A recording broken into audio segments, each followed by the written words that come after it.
Have you ever noticed how the most powerful people in the room are rarely the loudest? They're not the ones reacting to every comment, every insult, every inconvenience. They sit still, calm, in control, almost like nothing touches them, nothing shakes them, nothing bothers them. That's not luck, that's a skill. And Napoleon Hill, one of the most influential self-mastery thinkers in history, believed that learning to act unbothered wasn't just a nice personality trait. It was a requirement for success. In this video, you'll discover not just how to look unbothered, but how to actually be unshakable. Stick with me till the end, because we're going to unpack the psychological foundation of this mindset and how you can start applying it to your life today. We live in a noisy world, a world of notifications, opinions, criticisms, bad news, comparison, chaos, all constantly pulling at our attention and emotions. If you're not careful, you'll find yourself reacting to everything, all the time. One rude comment ruins your day. One rejection kills your confidence. One delay makes you spiral.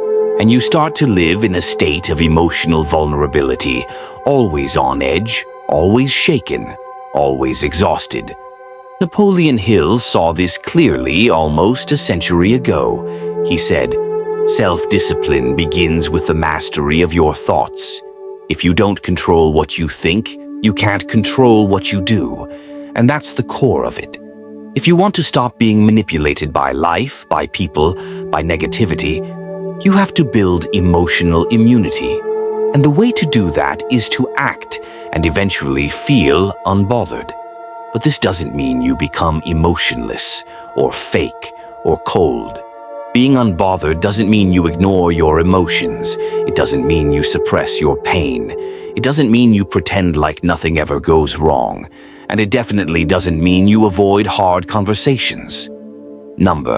Being unbothered is the ability to pause and choose your reaction, to recognize, yes, this situation is difficult, but I won't let it define my energy. It's emotional maturity, it's mental control, it's choosing peace over panic.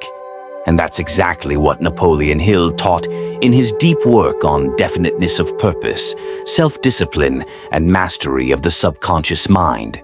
Napoleon Hill wrote about the concept of auto-suggestion. He believed that whatever you consistently tell yourself, your subconscious begins to accept as truth. And once your subconscious accepts something, it shapes your actions, your habits, your emotions, and your life. So when you tell yourself, "I can't handle this," or "people are always out to get me," or "I hate conflict, it ruins my day," you are programming your mind to be bothered by everything. But when you flip that script, when you wake up and say, "My peace is more powerful than any problem," or "No one can take my energy unless I let them," or "I'm unshakable, I stay calm no matter what," you begin to create a new mental identity. You stop seeing yourself as a victim of chaos and start seeing yourself as the calm within it. Napoleon Hill didn't just talk about wealth and success. He talked about the inner qualities required to even attract those things. Confidence, focus, inner strength, and perhaps most importantly, the ability to remain emotionally stable in unstable environments. He called it the development of a positive mental attitude. Here's something powerful Hill believed. You don't have to feel ready before you act ready. In fact, he said, you are what you think, but you become what you act like. That means even if you're feeling anxious, overwhelmed, triggered, you can still act calm. And by acting calm, you train your mind and body to follow the behavior. This is what psychologists today call embodied cognition. Your actions influence your emotions, just as much as your emotions influence your actions. So if you sit still, speak slowly, breathe deeply, respond instead of react, smile slightly, hold steady eye contact, even when inside you're panicking, you are teaching your nervous system that it's safe, that it's okay.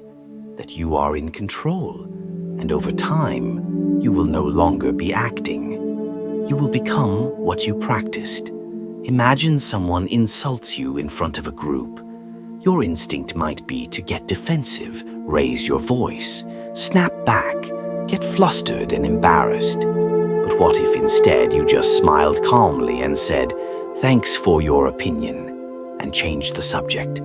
That's what Hill would call emotional power.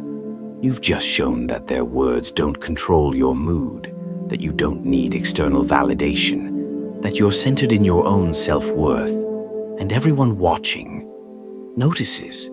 This kind of self-control doesn't just protect your peace, it elevates your presence. It makes people take you seriously, respect you more, follow your lead. And here's the thing. The people who try to bother you the most are usually the ones who are most bothered by your calm. Never forget that. To truly master this mindset, you need to stop living in reaction. Most people live there. Something happens and they react instantly. No filter, no pause, just emotion driving behavior. Napoleon Hill believed this constant reactivity was the enemy of growth. Because when you're always reacting, you're always distracted. You're never choosing, never leading, never building your own path. The first step is to pause. Take a breath. Reflect. Ask yourself, is this worth my energy? Can I respond calmly? Does this affect my purpose? When you start doing that, you stop reacting and start responding. That's a shift in power. Eventually, your reactions become so intentional, so controlled, that people around you start to feel it. They sense the shift. They stop testing you because they know you can't be rattled. This is not about being fake. It's about being focused. You're not pretending things don't hurt. You're deciding they won't control you, and that's a major difference. The world needs more people like that. Calm in the chaos, firm in their values, graceful under pressure. People who don't let the small stuff break their big vision. You can be that person. It's a choice, and every day you get to make it. You've made it this far, which means you're serious about developing unshakable confidence. So stay with me. The next part will take you deeper into how to mentally train yourself for emotional discipline. This is just the beginning. The path to true inner power is ahead. If you're ready to keep growing, keep watching. Most people think that being unbothered means shutting out the world, like building emotional walls so nothing can get in. But that's not what it is. Being unbothered, in its most powerful form, means you're open to everything, but owned by nothing. You allow people to talk without needing to correct them. You allow situations to unfold without losing your peace. You allow discomfort to visit without giving it a permanent place in your mind. That's real strength. That's freedom. Napoleon Hill emphasized the power of mental clarity, and one of the best ways to gain that clarity is to stop needing to prove anything to anyone. Think about how much energy we waste trying to defend ourselves, explain ourselves, seek approval, win arguments.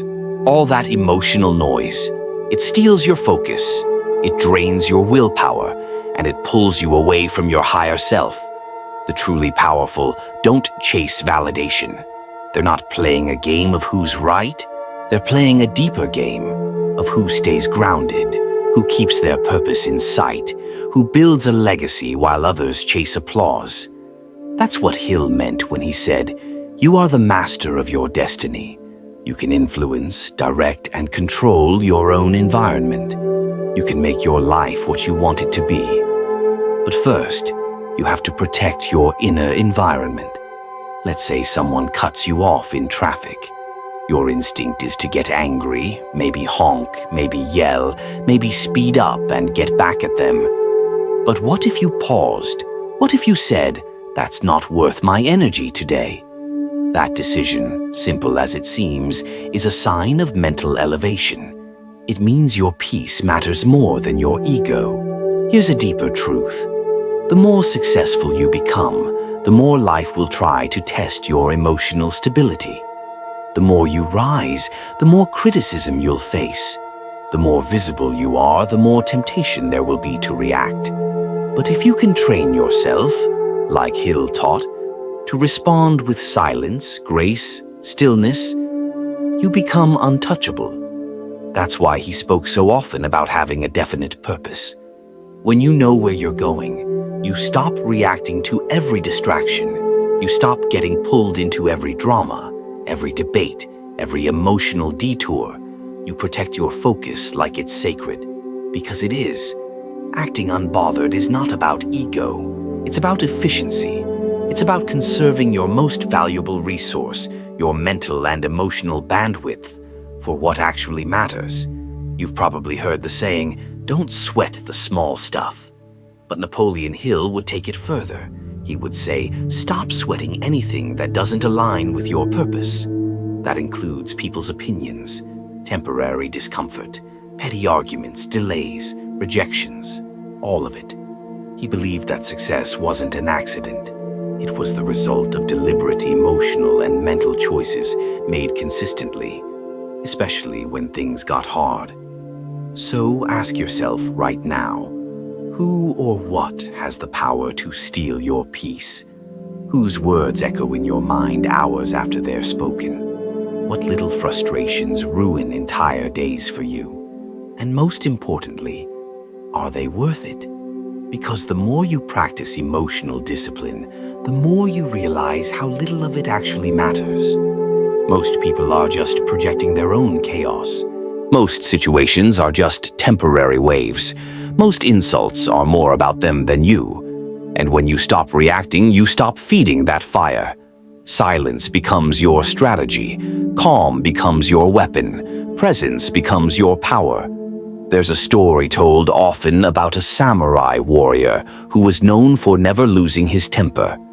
One day, a man tried to provoke him.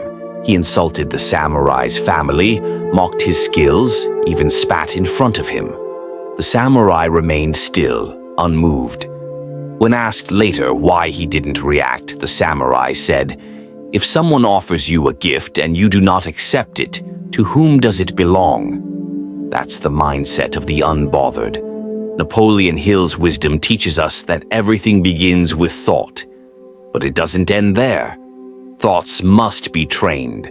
Repetition creates belief, and belief shapes behavior.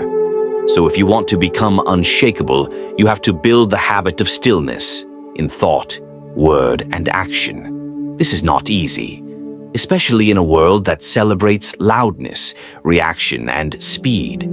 But that's why it's powerful. Because most people can't do it. Most people explode at the smallest triggers. But not you. You're learning something deeper. Even in conversation, power belongs to the calm one. The one who doesn't need to fill every silence. The one who listens more than they speak. The one who speaks with intention, not just emotion. The one who isn't rushing to be heard, but chooses the perfect moment to speak. That's what Hill meant when he talked about self-mastery. It's not just about controlling your outer life. It's about mastering the unseen, your reactions, your beliefs, your emotional defaults.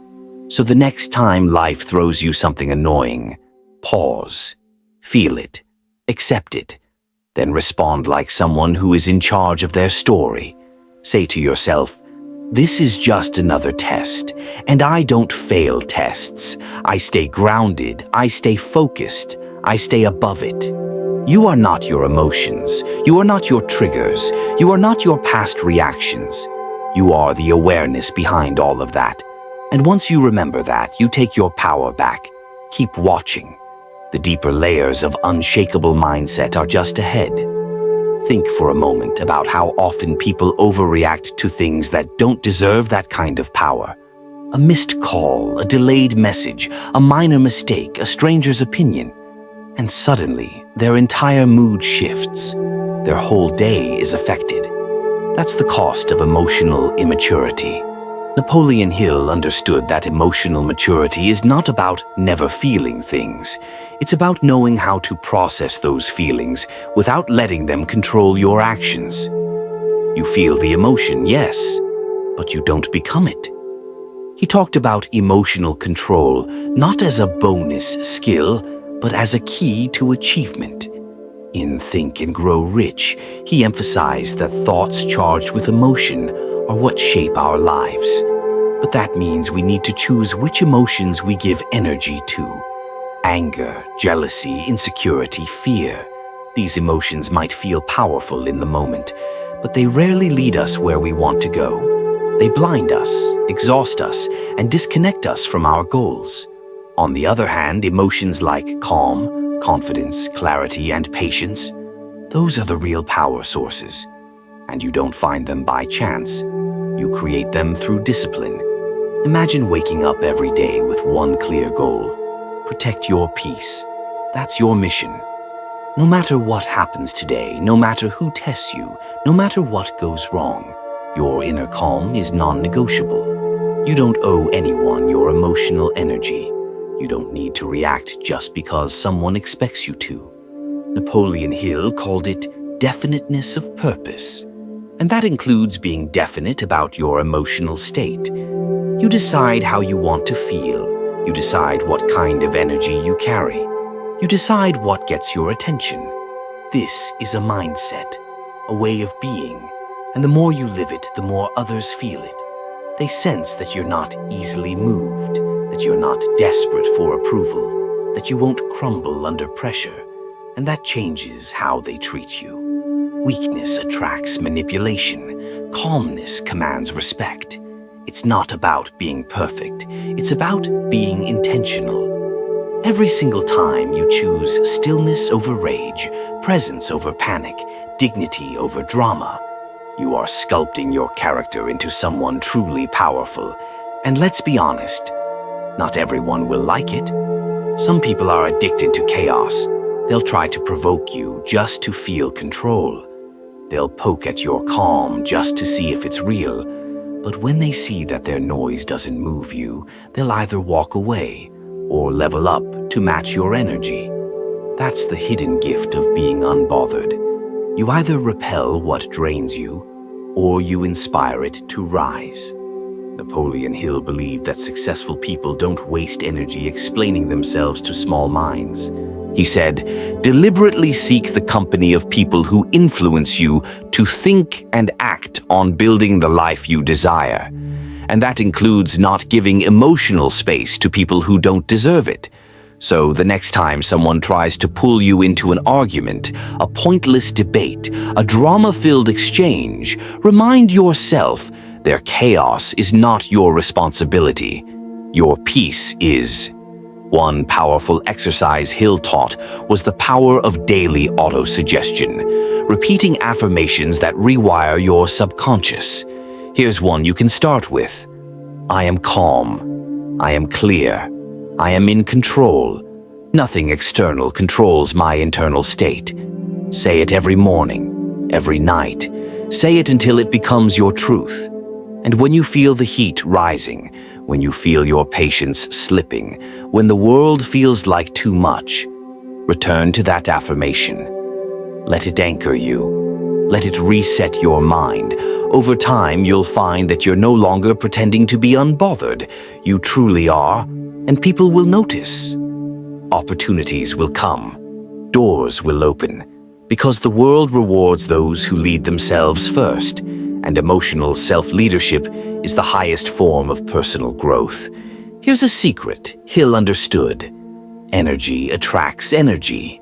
If you're always flustered, angry, unstable, you'll attract the same into your life.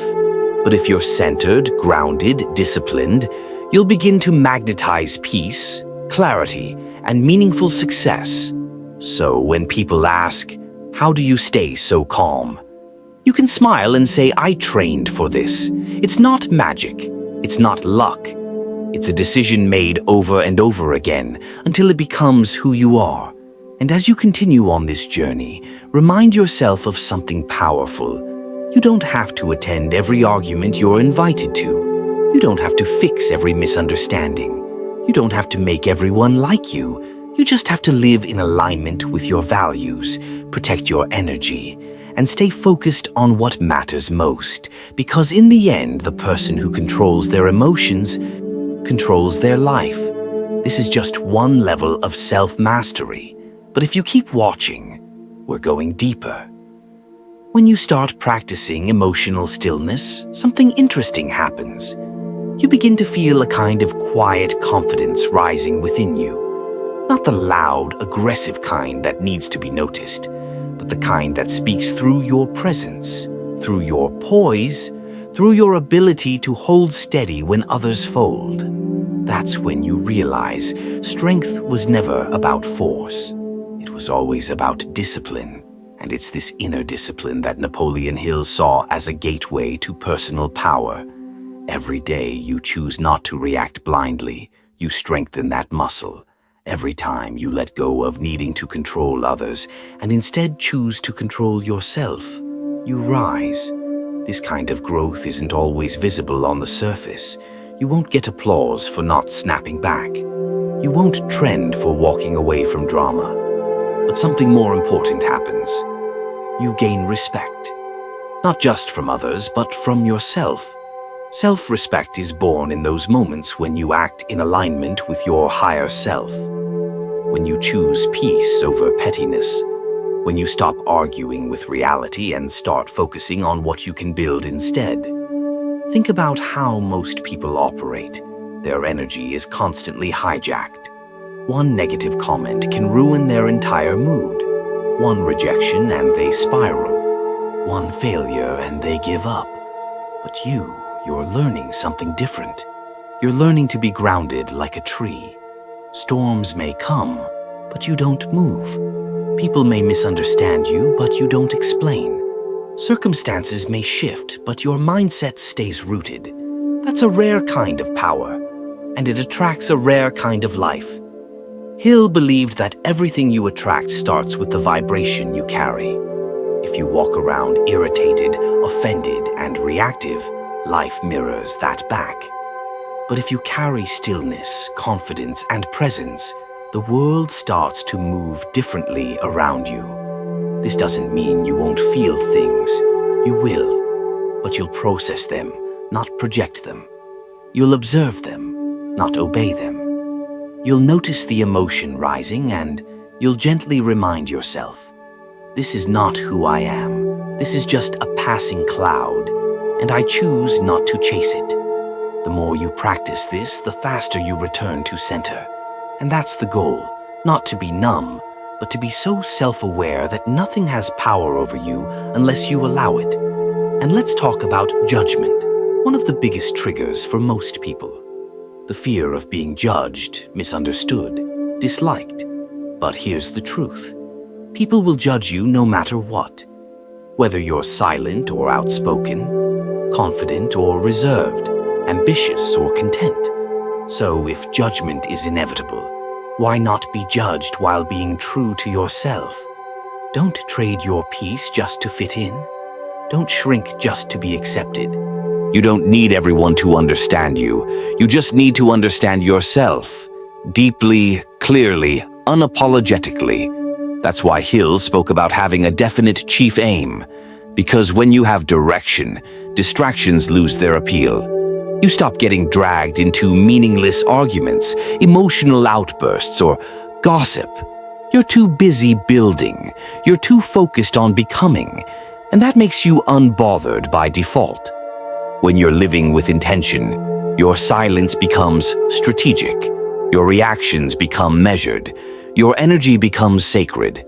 And yes, this will intimidate some people. Your calm will unsettle the chaotic. Your discipline will frustrate the undisciplined. Your peace will feel unfamiliar to those addicted to noise. But that's not your problem. Let your presence speak. Let your growth echo. Let your life be the loudest statement. As Napoleon Hill said, patience, persistence, and perspiration make an unbeatable combination for success. And I would add, silence, clarity, and self-mastery complete the equation. You are not just here to survive the noise. You are here to rise above it, to lead by example, to walk through the world like a lighthouse, calm, still, and unshaken, no matter how wild the waves become. So here you are, not by accident, but by intention. You've made it this far because something deep inside you knows. You were not made to be reactive, fragile, or controlled by every passing wave of emotion. You were made to lead your life with quiet power, to be the calm in the storm, to choose growth over reaction and peace over provocation. Remember, Napoleon Hill's greatest truth wasn't just about wealth or success. It was about self-mastery. Because once you master your thoughts, your emotions, your focus, the world bends in your favor. Don't let noise define you. Don't let people who don't understand your path pull you away from it. Stay rooted, stay clear, and above all, stay calm, because the one who is unbothered is the one who is in control. Thank you for watching. And if this message spoke to you, let it live in your actions.